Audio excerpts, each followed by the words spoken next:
that fundamental shift is what starts making a company valuable. Dude, you need to be able to cast a vision so large that everyone on your team's vision fits inside of it. You're not the best salesman. You're the name of the company, and people know you, so you think you are. You're not. You are not better than the people that pay you. And that's why I wanted him here today. All right, everybody, welcome to Exit Worthy. Meet your host, Ben Brickway, CEO, attorney, M&A advisor, exit strategist, a husband and a dad.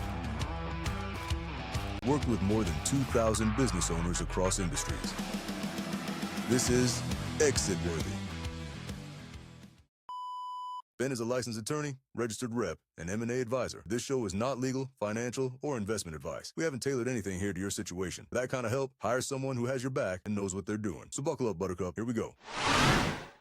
All right, everybody, welcome to Exit Worthy. Today, my guest is my dear friend, Dean Kozora, the one, the only, the man, the myth, the legend. He's the founder of Hardly Selling. And if you've ever had the chance to meet this guy, he's just a dude you're not going to forget. He's got this big ripped bodybuilder frame. He's as fucking diaper mouthed as I am. But on the flip side of that, he's actually one of the most caring and intentional people I've ever known. He'll remember your kids' names. He'll ask about your family. And when you answer, it's weird. It's like he actually listened and paid attention, which is rare in a sales guy.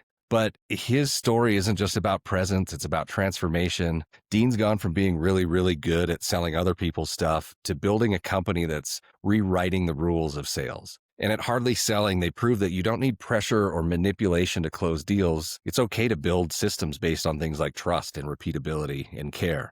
And that's why I wanted him here today, because creating a sales system that works without having the founder involved in the day-to-day is one of the most critical steps in building an exit-worthy business. Dean's going to walk us through his journey, some of the lessons he's learned from the high-ticket coaching world, and how you can take those ideas to apply to your real company, your Main Street company, and make that more valuable and free yourself up a little bit. So let's get into it. Dean, welcome, brother. Dude, thank you so much for having me on. I'm excited. Always excited to hang out. You don't look excited.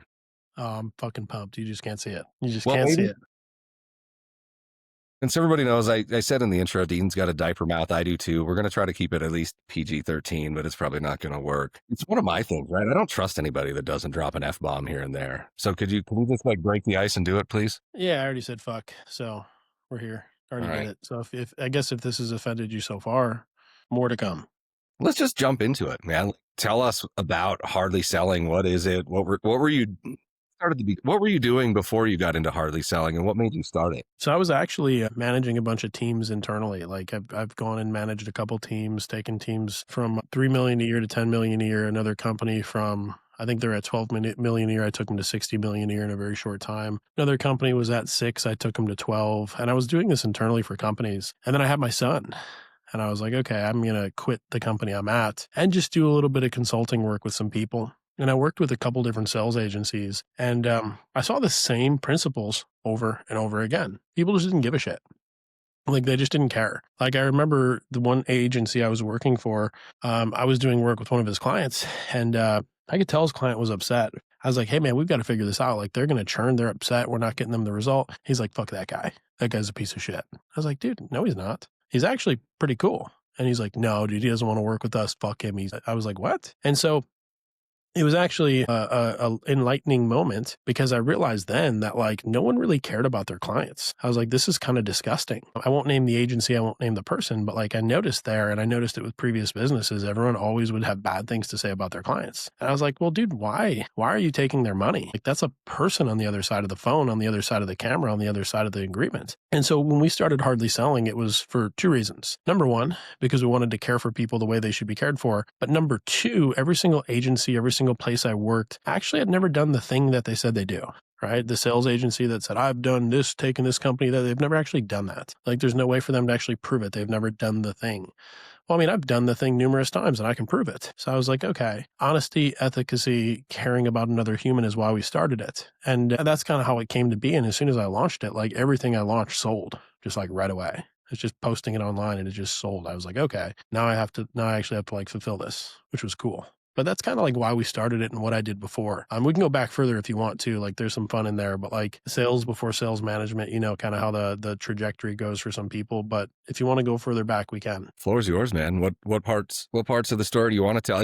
And for everybody watching and listening, Dean and I are pretty close. Usually I give this disclaimer of like, I am not your lawyer. This is not legal advice, but I've helped Dean a bunch. I've gotten to know him as a human and really one of my favorite dudes out there. And I'll pick on you a little bit, right? I call it the Kozora effect. And like they look at who you are physically and as this beast of a human and like, oh, this guy's going to be a fucking roided up prick. And like, you're as far from that as possible. I'll get all sappy with you, but I call it this Kozora effect because you've got this magic of presenting one way, but then you actually give a shit about people, and you teased it in the background there, but we see it. I sat in and I presented at your last SalesCon event and sitting in the back of the room and watching you interact with people. It doesn't feel like that schmucky high ticket coaching bro world. And the pattern interrupt with you is this juxtaposition just amazes me. So Dude, it's a lot of business owners think there's something special, man. Like they think there's something special, but they forget that the reason they're there is because of the people that pay them.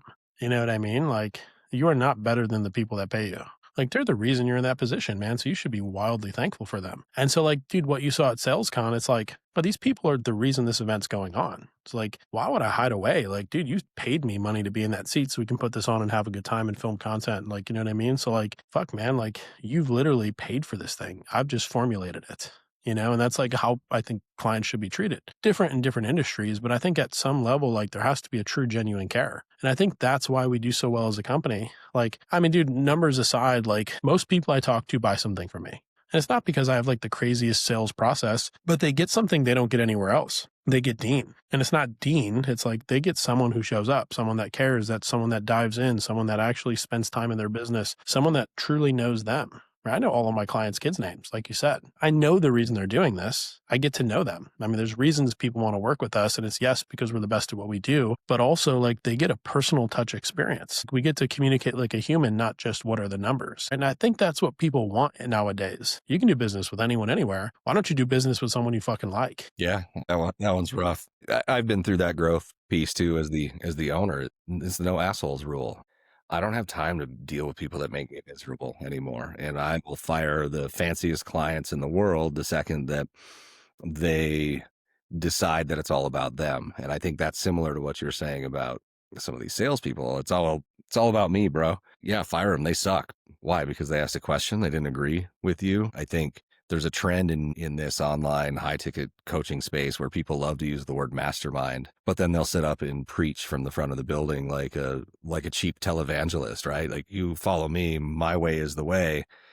Like, well, mastermind doesn't even mean that. Mastermind has to do with people getting together and doing the right thing and bringing this collective mind together to solve problems. And that's really the feel I got sitting in your SalesCon room of this wasn't about Dean at all. Although I got some great nuggets from you in there. I'll try to talk about some of them later if we have time. But I think all of this means to me, and how I see it as an outsider or a quasi outsider, is selling is more like a mission for you. You're helping people explain what they have and show value to people so that the obvious choice is to buy. It's not so much of high pressure, nasty tactics to convince somebody to give up their credit card for something they don't want. 100%, man. It's all about alignment, right? I mean, you can pick my brand and 5 other brands that are similar, and like we all do similar type things. So like, what's your deciding factor? Well, it's not the person that's the best at sales. It's the person you feel most aligned with. That's how I think people are doing business. I mean, I know it's how they are, right? I think selling is a very relational thing. And like, there's good sales trainers out there that's like, no, it's a tactic thing. And sure, on the low level it is, right? When you're selling tons and tons of low level products, like sales is the thing that's going to get you there. But there's a point you reach when it really becomes relational.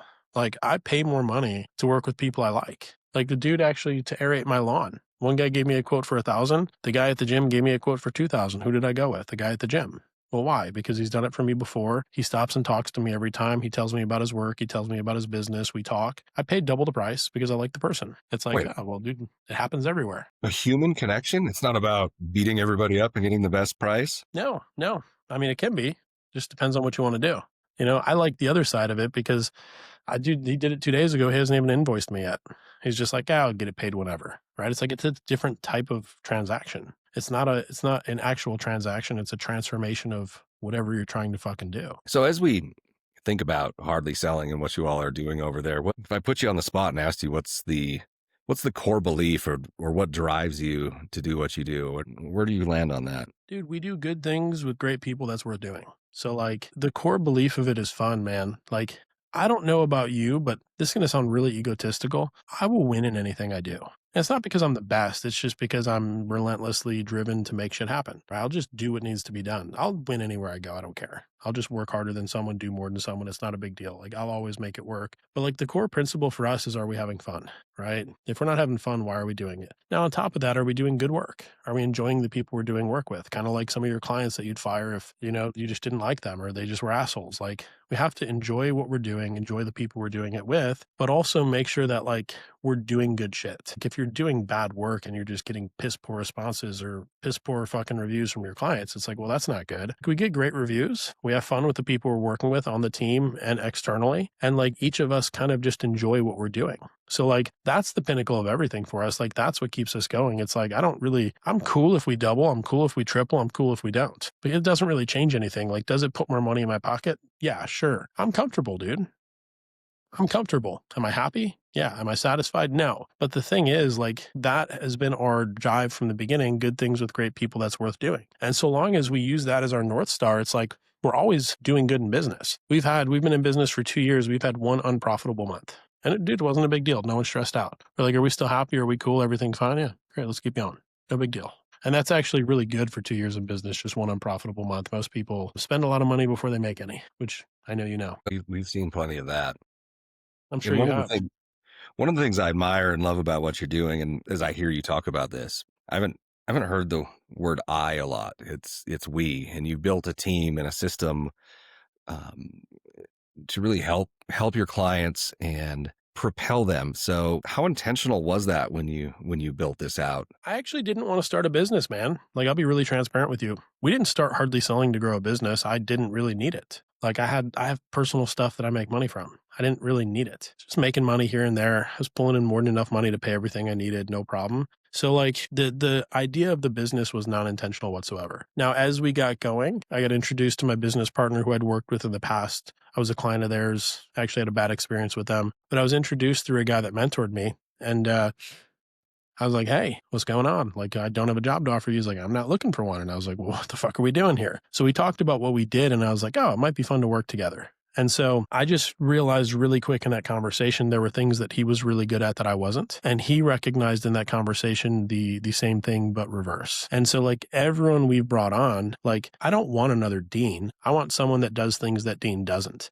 And so like every person that we've brought on does something that myself or my two business partners can't do. Right? Maybe similar-ish, but like there are things we don't want to do, or there are things we're not that good at. So like if I look at everyone on my team, I can tell you what they're better than me at. So it's a we thing because I can't do most of the shit my team does. But I don't think like the scorecard of a leader is on what they can do. I think it's on the people they're able to pull together to do the things for them, right? Like the real tenacity of a leader is being able to put the right people together to do the right thing. It's not about me doing it. Like I don't do all our work.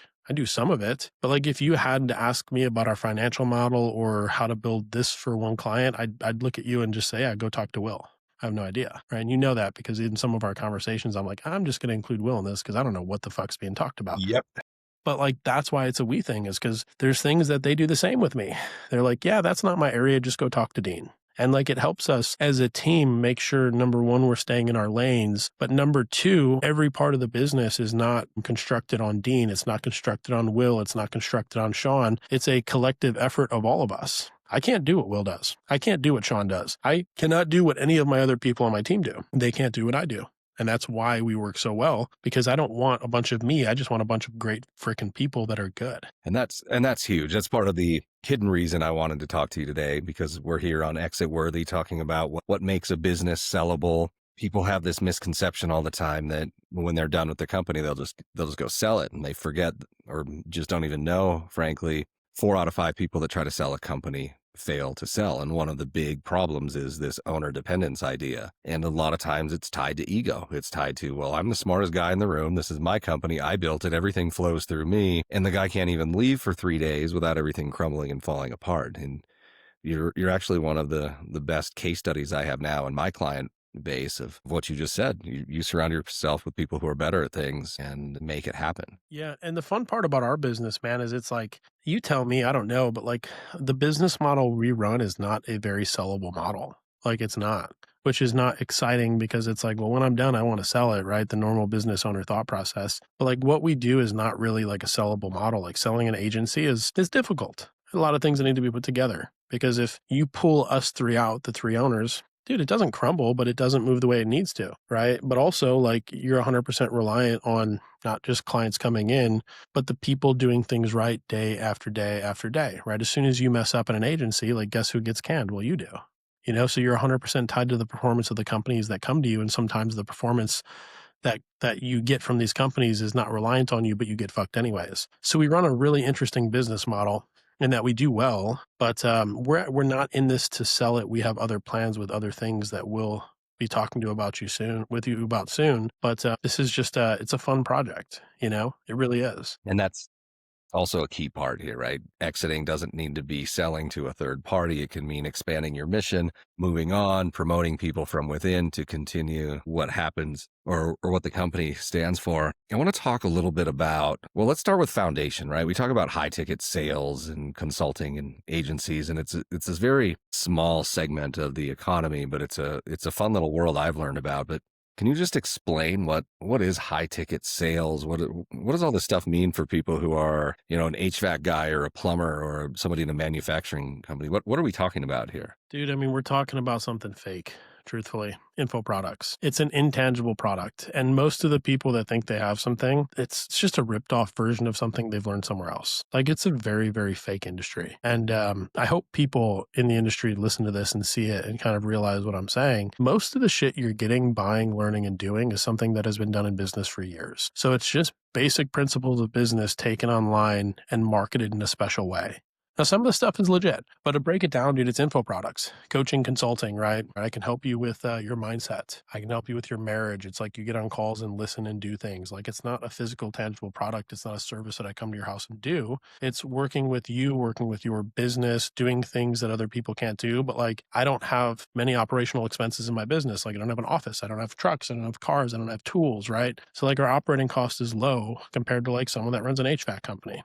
I don't have to drive. I don't have to go anywhere. So it's a very, very low overhead business, but it's all on information, right? It's all on my mind. So when people are buying things in this industry, they're not buying things, they're buying information, right? They're buying thoughts. They're buying what people have made up, right? So it's a very, very marketing heavy industry where we're pulling on emotion to get people to make decisions, right? We're pulling on emotion to get people to move or click things or give us their information, give us their number. So I think most of it's actually, I hate to say it's fake, but like 90% of the shit in this industry is not good.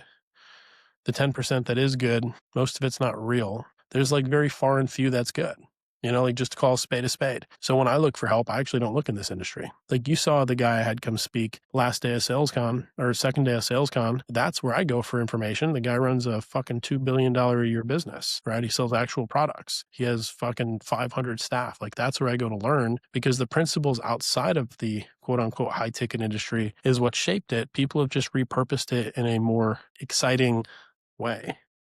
Yeah, it's felt like the old self-help gurus to me. And I've infiltrated this on accident because I've had clients in my law firm, you included, that are in this space. And I'm seeing two different camps. There's those that are really here to add value and bring value to people. And there's those that want to seem like a cheap TV televangelist, right? Of follow me, look how smart I am. And I think this COVID lockdown garbage really pushed some of that up to the pinnacle. And we're watching some of it fall out. We're watching the FTC and some other governmental agencies come in and be like, all right, guys, you can't sell bullshit anymore. But what I see, and even at your last event, when I start talking to people who are in there, they're starting to be real business owners in there, people who actually do things, or they provide consulting, not just in name, right? Like some guy who came up with a clever way to say, oh, look, I built a marketing funnel and I'll show you the same funnel that you just paid me or that you just went through that convinced you to give me $5,000 to join my system, and I'll just show you what it was behind the curtain later. Like, that shit's gone and going away and will keep going away. But the skills, and I mean, even with what you do, these sales skills of bringing people to value and showing them that, the solution is out there for them. It might be out of their comfort zone. And how do you get them to move outside of the comfort zone, but still do the right thing? And, here's echoing things you've taught me. There's so much potential there. It's taking these online marketing skills and bringing them to Main Street, bringing that. I think it's a pressure cooker, dude. So it's a pressure cooker. This whole online industry is a pressure cooker. It's condensing businesses down into a very short amount of time and forcing people to learn and develop fast. And that's kind of all I see it as. And dude, I'll give you two good examples. Example number one, health clinic we worked with. We came in, they were doing $400,000 a month. With one small tweak, it took me 5 seconds to find. They went to $800,000 a month 2 months later. Another one, HVAC company up in French Canada. I think it's Quebec. We came in, $300,000 a month. 3 months later, $1 million a month. Just some small tweaks. So like, I think what this industry really is, it's just like you condense years of learning, fucking up and doing into a very short time, and you become really good. So when you actually take a step out into the real business world, because you've been so used to this like churn and burn model of like things need to happen fast, the rest of the world isn't operating like that. Like, dude, I don't know about by you, but if I call a contractor, dude, he's late. He's not quoting me correctly. He's not calling me back. He's not knocking the doors near us. Like, when you take what we do here into the real world, dude, you just end up being top of the top. It's mind blowing to me. 10 years ago in, Main Street businesses, it was, you need to do what you say you're going to do. You need to show up on time. You need to conduct yourself with the level of professionalism. And I think coming out of this, it's COVID. I blame COVID, and I blame all of this garbage that the government put out there for people, and this new mindset of, well, just trying is good enough. Like, celebrating mediocrity. And we see it here. This will get me canceled up in my mountain town. I mean, we're up here southwest of Denver, 3,000 feet higher, but nobody gives a shit. Like, oh, you pull up with your family to go out for a dinner and it's 8:00 in the wintertime and there's some of these little white snowflakes falling from the sky and the restaurant's closed down, locked up, all the lights are off. Oh yeah, we closed early, it was slow. What do you mean you closed early, it was slow? Yeah, well, our staff didn't want to be here anymore. You got to be kidding me. And that sort of virus has taken over, and I get clients who are so upset about it. Like, nobody's doing anything, nobody's trying. I'm like, well, just do a little better. Like, you know what it is, dude? It's we do a lot of leadership training. Dude, your team is going to, like, their peak ability is going to be your lowest ability.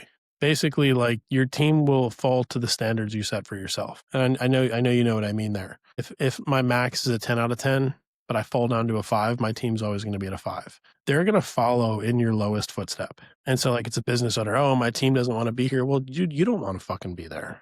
Where do you think they're picking that up from? Like, do you think they just watched a TikTok and all of a sudden they're just like, I don't want to be here? Like, no, they're following your lead. So like, yeah. Dude, even with sales teams that we have, I will get on with teams and I'll start calling their fucking leads on the meeting and closing their deals. I've done it. I did it a couple of weeks ago. It's hilarious, right? But they're going to fall to the standards I set for myself, the lowest standard I set. And so like, I don't allow that on my teams, dude. Like, if you don't want to be here, there's the door. Cool. See you fucking later. And dude, there's going to be a clear delineation in the future of the businesses where people wanted to do things versus didn't want to do things. Like, when contractors show up late to my house, I tell them not to show up. Cool. You don't need my business, dude. Like, let Charles Darwin and his theory of natural selection weed you out. You can't show up, someone else will. Yeah, I've run into that here in the backyard. A contractor come over, you communicate with them, they're referred, everybody loves them, and supposed to be here at 5:00 to give you a bid. 6:00 rolls by, you text them like, where'd you go? I was real busy, I couldn't make it. Maybe I can make it tomorrow or the next day. I'm like, no, don't bother. And to me, that really starts to show the difference between somebody who's self-employed and somebody who owns a business. Sometimes there's a reason that you're self-employed and you run around in a beat up old truck and don't grow and can't inspire, and maybe some of your friends like you and will prop you up online, but that's not enough to build a business. No, dude, we had a guy come to do our front lawn. He was actually doing like our bush area, dude, tearing out some mulch, putting some weed guard down and putting rock in. He showed up with a truck, no tools, nothing, looking like a random hillbilly. Like 20 minutes late, he's like, he looked at it, he's like, yeah, I got to go get a wheelbarrow. I was like, yeah, you probably fucking need to get a wheelbarrow. And he left and texted me. He's like, hey man, I underbid the job. I don't have money to buy the weed guard. I might need you to buy that and lend me some tools. I was like, hey man, looks like you're going to have no money at the end of the day because don't come back. And it's just like, what are you doing? And then like I literally made a post within a day. I had someone and an entire crew at my house to do it for the same price. And then the guy's like, do you want to add lights to your house? And it'll be this price. I was like, yeah, fuck yeah, dude, do it. How easy I am to buy things, right? If you just show up on time, do a good work, I always buy things from you. And he's like, oh, I can do a irrigation system for you too. I was like, oh, buddy, no, thank you. Right? I'm good. But like the thing is, like, there's the people who try and give a shit. And then there's the people that don't. There's a reason that people are struggling. And dude, this is going to sound bad. I don't really care. But like, it's no surprise people are where they are. Like, there's no surprise that you and I are sitting here on a freaking Thursday in the middle of the day and can take time off. There's no surprise that if I called you tomorrow and I said, hey, you want to go shoot some things in Alaska, you'd probably drop everything and do it because that's because I'm sending you an hourly bill for all of this. Yeah, 100%. But you know what I mean? Like, there's no surprise that we have what we have. Like, and if anyone here listening to this is crushing it, like, congratulations. Like, I'm not surprised. You've done the work. You've shown up. And there's also people on the other side where you see where they just can never pay rent. They're always late on everything. And then you look at their daily actions, habits, how they show up. It's like, well, no shit. No shit. So let's bring this down to Main Street a little bit. You talked about a couple, but what I run into a lot with business owners, especially in services, whether it's professional services or home services, is these owners think that they're the only one who can sell what they offer. Like, I'm the best salesman. Should the owner be the best salesman? No. You have an ego. You're not the best salesman. You're the name of the company and people know you. So you think you are. You're not. Dude, like, if you want to just work for yourself and not have any employees, like, dude, go be the best salesman. But just know you're one of one. So you're the best and you're the worst. Congratulations, man. You can look at it however you want to. Yeah, and I think you can understand the offer the best, the product, the service. You can be the evangelist, let me speak English, the evangelist, right? You can sell the company. I have a thing in my office, the next room over here in our suite, that says my job is to sell the company, the vision of the company. And my team's job is to sell the services. And I agree with you on that. I know it was a setup, gotcha question, but I don't want to be the best sales guy. I want my team to know that. I want them to start believing it. I want to pour into them. And instead of me being the only guy that can close deals, maybe my team won't do it as good as I can. But if I can go out and help them and support them, we can spread our impact out. We can help more people and then sell more things, which makes, the way we work, make money as a byproduct of making money for our clients. So if you're our client, you have to make a whole lot of money before we can make a little. And the more we can help on that, the better. So I don't know if that jives with what you just said, but I think it does. Dude, you need to be able to cast a vision so large that everyone on your team's vision fits inside of it. Because as soon as someone on your team has a vision that outgrows yours, they'll leave. So like, if your vision's tiny, it's like, well, that's why you're the best on your team. You're talking to one person every 3 days. Well, what if your vision was to talk to 100 people a day? That's a big vision, right? Out of that, what are we getting, right? You can have a lot of people fit what they want inside of that, and then inevitably you're not going to be the best, but you will be deemed as the best because you put the best people together. Like, I think people see the value in team, but what they don't see the value is in how they cast that vision and idea and future and mission to their company. And when you can do that, dude, you're never going to be the best. You'll be viewed as the best. Henry Ford, he created the V8. Dude doesn't know how to fucking build an engine. You know what I mean? But like, do you know the people that actually built it, their names? I don't. Henry Ford did. He didn't touch an engine to build that, right? So like, that's the idea here. And that's kind of what I was getting at is like, well, if he wanted to go do it himself, he probably never would have got there. Well, so let's break this down. This will be fun. Let's play some rapid fire. Let's do it. Be fun. So let's say shifting this to Main Street, because I think one of the biggest ways that your company, your team can make an impact is taking some of these skills and continuing to apply it to Main Street. I think Main Street is the backbone of America. I think the most patriotic thing you can do is own a business in your town, in your city, in your community, employ people, do great things. I don't give a shit who you vote for, but I care that you want to promote business ownership. And we see that. We're trying to protect Main Street from these Wall Street guys that want to come in and rape and pillage everything. So if we came in, we sat you down, one of my clients, for example, 21-year-old dude running an excavating business, sells. He's the only sales guy there. He's the rainmaker. What kind of advice would you give him if you sat him down and said, here's a couple of things you need to start changing right now? I'd tell him to hire a salesperson. I would tell him to sell more. And then I would tell him to hire someone to actually come in and do the work for him. Because like, his job is to facilitate the deal getting done and the job getting done. And that doesn't mean get the deal done and get the job done. It's facilitate getting it done. So like, he'll always be a solopreneur until he gets someone to do the work and sell the work. And the only way he does it is by getting someone in under him and him teaching them. Because getting that first person to do it and do it well, not the work itself, but the actual business itself, like selling it, that's the hardest one. So like find someone in your personal network, whether it be a friend, a family member, someone you trust, someone that's going to hustle, and work with them one-on-one to do it. Start passing things off to them. And when you go to do work at XYZ address, dude, tell them as soon as the work gets started, go knock all doors around it. Ask them if they want work done too. Right? So like teach them the basics, the foundations, the fundamentals, and like do it with them so they can see. And then when they're good, go replicate that fucking person. That's how you scale your business. And it's not a matter of, I just need more leads. Well, you just need to do the right things that let people do the right things for you. So like that's the exact advice I would give him is find someone to do the work, mentor him on how to get the business, sign the business, and get more business from that business, and then get hands off with him and just do it again and again and again. And then what happens is 2 years down the line, you have 4 people doing it for you. Guess what? You probably like 6x'd your business, not 4x'd, but 6x'd because 2 of those people are going to be hustlers.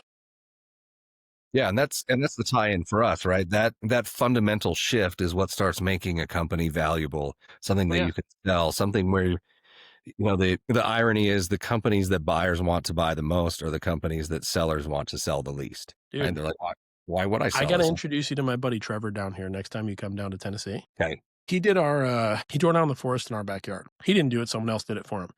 But we've become good friends. So he follows storms. It's actually quite funny. He follows storms and then he deploys people to go look for houses that have trees on them from the storm. And his people knock the door and they take the tree off because the insurance company pays 20 grand. He gives the person a 5 grand rebate. So he said, hey, I'll pay you 5 grand to take this tree off your house. And they just go around following storms in the area because tornadoes happen here, storms happen here, and they pull trees off people's business or houses. And it's fucking nuts. Dude, he has like 15 salespeople just knocking doors everywhere in Tennessee. There's storms. It's hilarious. But like, dude, he pulled up in like an old shitty ass truck, some beaten up Nikes. And I was like, oh, this guy is like fucking from the ghetto. And then I come to find out he's got like 10 million worth of machinery paid off at his house. He continues to just buy new shit because it's cool. And I'm like, oh, dude, you're a fucking baller.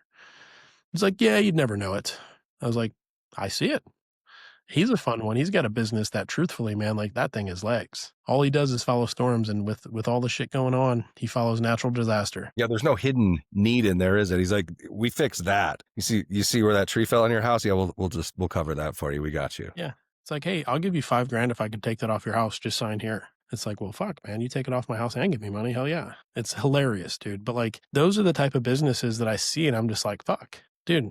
You don't have to be that smart. You just have to work hard. Being smart helps too. Yeah, I don't think you need it. I mean, I love to joke about, and myself included in here, so I can say this, but sometimes business owners aren't the smartest. Sometimes we're idiots. We do it, and the smart people go off and get a job that gets paid every 2 weeks. They get matching retirement and stock options and all these things. And there's a certain element of being misfits and rejects where we're like, well, screw it, we're going to go do it. And it's hard, and it sucks, but you keep getting up. And then one day you're like, wait a minute, I figured this out. So we don't start smart. I think we figure it out along the way if we're dumb enough and stubborn enough to keep getting up every time we get punched in the face and knocked over. Too stupid to quit. There it is. I know we could go for hours on this, man, and I'll get you on. Maybe we'll do a in-depth workshop sometime and just to teach some fundamentals of sales if you're open to it. Dude, if you have people that watch this podcast and we actually want to go through some tactical things on what they can do to increase their and revenue and also increase their EBITDA as well. You know what I mean? Like, hell yeah. Like I can literally walk you through a process that will take 3 minutes and it will show people how to make more money in a second. And it's not like, oh, if you're just a random person, no, if you have a business that brings in leads and you have a sales team or at least a business that brings in leads, I can walk you through something in 3 minutes and make you more money. You just have to go do it. So like if there's people that watch this and even one person says, yeah, dude, hell yeah. I don't want your money. You can take my time. It'll be good. As long as it's PG-13 or above while we talk, I'm good with it. Yeah. Well, we'll put some links in the show notes or anybody reach out to me and I'll get you a personal connection with Dean. But as we wrap it up, when you look back at your journey and kind of how you've gotten to where you are today, what's the single biggest lesson or takeaway that you want business owners to walk away with? Dude, no one cares about you as much as you think they do. And you're probably not optimized as much as you think you are. So the first one is no one cares about you as much as you think they do. People actually don't give a shit about you. Not in a mean way. Like no one really cares? Like, I mean, like random people in the world in my network, if they go crush it or lose, does it change anything? No, you're kind of the same thing to them. So do what the fuck you want to do anyways. Like, don't worry what they feel or say because it really doesn't matter. The people in your house matter. The second thing, and probably the most important one, man, is like you're not as optimized as you think you are. Like all we do is audit sales teams. That's our acquisition channel. And brother, we have a guarantee that if we don't find 35% more revenue, we'll send you your money back. We've refunded 2 people in the past 2 years. One, because the dude was a total prick. The second one was because they had no data and there's just nothing. We couldn't prove more money. So we just sent them their money back. And dude, we've audited some huge fucking teams, in-person teams, like in-person sales teams, construction companies, internal cleaning companies that clean car dealerships, info product, like some of the big things in the info product space too. Dude, you're not as optimized as you think you are. Step one, walk through your entire acquisition process, go give your company your phone number, see how soon or if somebody calls you.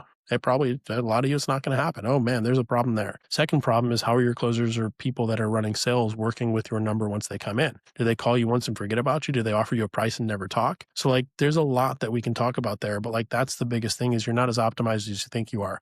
Just because you're making good money doesn't mean your process is as good as you believe it to be. I can prove it to anyone too. I can go into anyone's shit and show them in a matter of an hour. Man, I know it. I know this is true. Well, we've got to wrap. Dean, you've been a friend, client, a guy who's shown up for me when I needed it most in some of our things too. You're always willing to lend a hand and help out, just like you offered here today. So thank you. Thank you for being here. Yeah. I'm going to go pay you some more money now too. Just so I like you know. that. Yes, I know you thank do. you. And so for our viewers, our listeners, if this conversation got you thinking about how to build sales systems that help your company thrive without you necessarily being in the driver's seat all the time, then you're certainly on the right track. And if you're interested and if you're ready, you want to start making your company more exit worthy, head on over to our site, head to exitworthy.com/gifts, where I've got this ever evolving treasure trove or treasure chest of tools and resources, all for free to help you get started. So until next time, everybody, thanks for listening and watching. Dean, we'll see you on the other side. Thank you, bro. Later, crew.